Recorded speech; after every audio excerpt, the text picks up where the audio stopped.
All right, welcome back to our series on listening, where we talk about how to listen to music more deeply, how to get better at the skill of listening to music, what stuff we can pay attention to, what things we can learn just from listening. Let's get into it. Hey, I'm Isaac Schanno Johnson. If you don't know me, I'm a musician, composer, producer, and I make videos about all that fun stuff, music composition, music production, so make sure you hit that subscribe button to see videos like this in the future.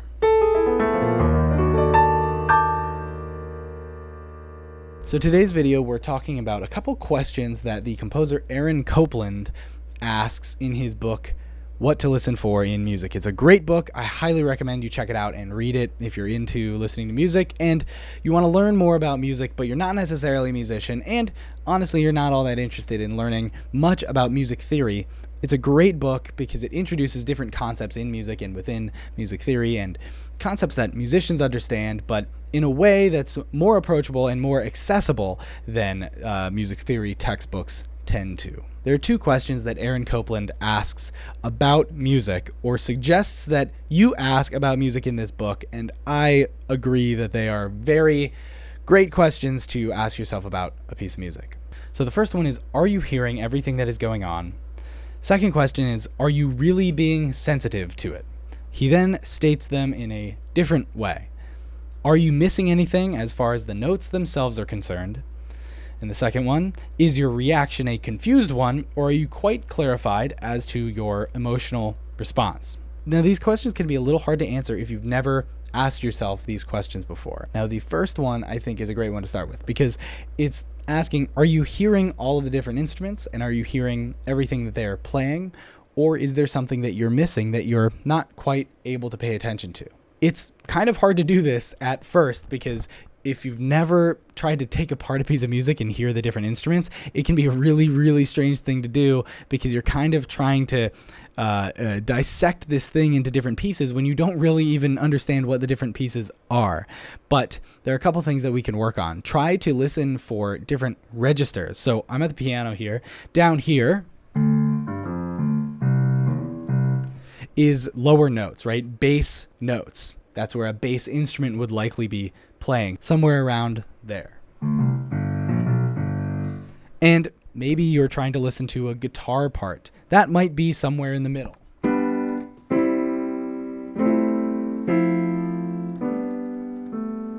Somewhere in that area, right? That might also be where a piano is playing, though a piano, as we can see, takes up a whole lot of space. Same with guitar.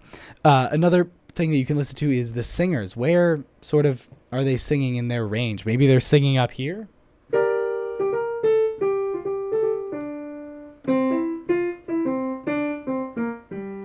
Or maybe they're singing a little lower.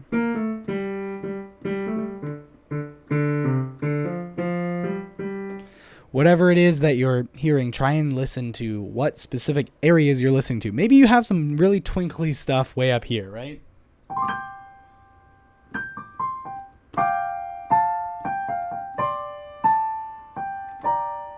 Try to go from either top to bottom or bottom to top in terms of register. So you're trying to think, what low notes are you hearing? Or what middle notes are you hearing? And what high notes are you hearing?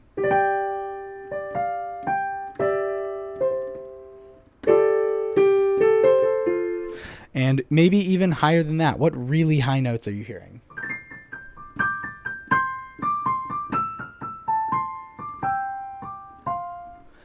Try and hear all of those different things. And it can be complicated depending on what type of music you're listening to. If you're listening to an orchestra, it can take a long time to be able to hear each individual orchestral instrument, mostly because a lot of them sound very similar, and there is also a lot of them. But if you're listening to like a trio, a rock trio, I think that would be a great ensemble to start with, because each instrument is going to be very distinct in its sound, and they're going to sound very different from instrument to instrument. Also, there's only 3, maybe 4 if you have a singer, right? You likely have bass, drums, guitar, and voice. Or bass, drums, piano, and voice, or something like that. A trio is a great one to start with, because each instrument will be relatively separate from the others, and it'll sound more distinct, each instrument will, than the others.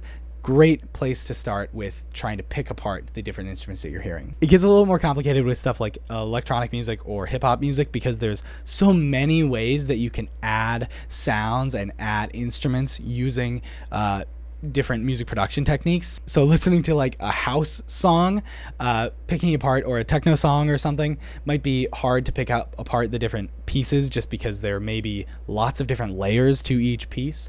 Or even something like an EDM song, there might be one main sound that's playing it, but there might be a bunch of different layers on top of that that are hard to pick apart. Or if you're talking about ambient music, there can be a ton of layers in ambient music, which, again, it's a lot of different things you're trying to pick apart, and they're sort of made in different ways, and it just can be a lot to start with those genres of music, but definitely worth a listen and worth checking out stuff in those styles of music.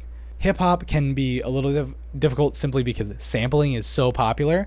I think it's one of the things that makes hip-hop so interesting as a style of music to sort of analyze, but in hip-hop, there's so many different samples and ways of sampling and ways of flipping samples that even just figuring out the notes that you're hearing can sometimes be hard because so many different production techniques are used in that style of music. But again, once you get used to it, or if that's the style of music you really like listening to, try and figure out, are you hearing everything that's going on? So the second question is, are you really being sensitive to it? And I like the way that Aaron Copland rephrases it in the book, meaning, are you clear about your emotional response? Do you like it? Do you not like it? What emotion is being conveyed? All that stuff. I have another video in this series about the question, do you like it and why? Highly recommend you go check that out because it'll talk about a lot more stuff in more detail than what I'm going to talk about right now. But let's get into that second question.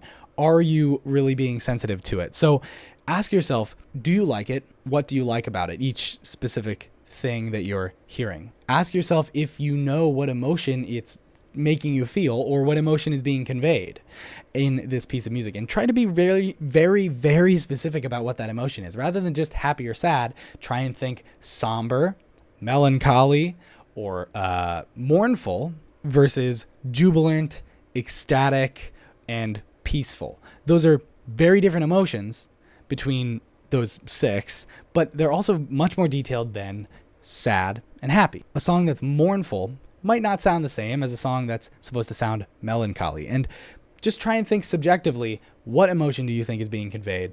What specifically do you think is conveying that emotion? Another way you can take this question, are you really being sensitive to it, is to mean, do you know if this musical material that you're hearing is being repeated or has been repeated? So as you listen to a piece of music, this is hard to do on a first listening, but as you listen to a piece of music, try and think, have I heard this before in this song? Have I heard this before in this piece of music? Because often music uses pieces of musical material multiple times. As Adam Neely says, repetition legitimizes, repetition legitimizes, repetition legitimizes, repetition legitimizes, and repetition definitely does legitimize ideas, because you'll hear them and think, oh, that's strange. You'll hear them again and be like, oh, yeah, okay, that makes sense. So it puts them into a different context. It says, that's not a mistake. That's exactly what I meant to play. Or, yes, that really is what I meant to play. And it's kind of makes it into more of an authoritative statement, a more meaningful, thought out, intentional statement by repeating ideas in music. And music often does repeat itself. So try and listen to different pieces of music, and if they do repeat themselves, it can be kind of hard to do on a first listening, but as you listen to it more, try and think, hey, have I heard this before? You can start with the lyrics if it's a song that has vocals, but try and think musical material, notes, rhythms, harmonies. Have I heard this before? Okay, so those are some ways that you can get into listening to music a little more deeply. I hope you'll try them out because I think they can be really useful, and it can make the whole experience of listening to music much more meaningful and much more involved. And I'm a really big fan of it. So that's it for this video. I hope you enjoyed it. I hope you found it useful. I hope you learned something about music. If you did, hit the like button, hit that subscribe button. And as always, thank you for watching, and I'll see you next time. Peace.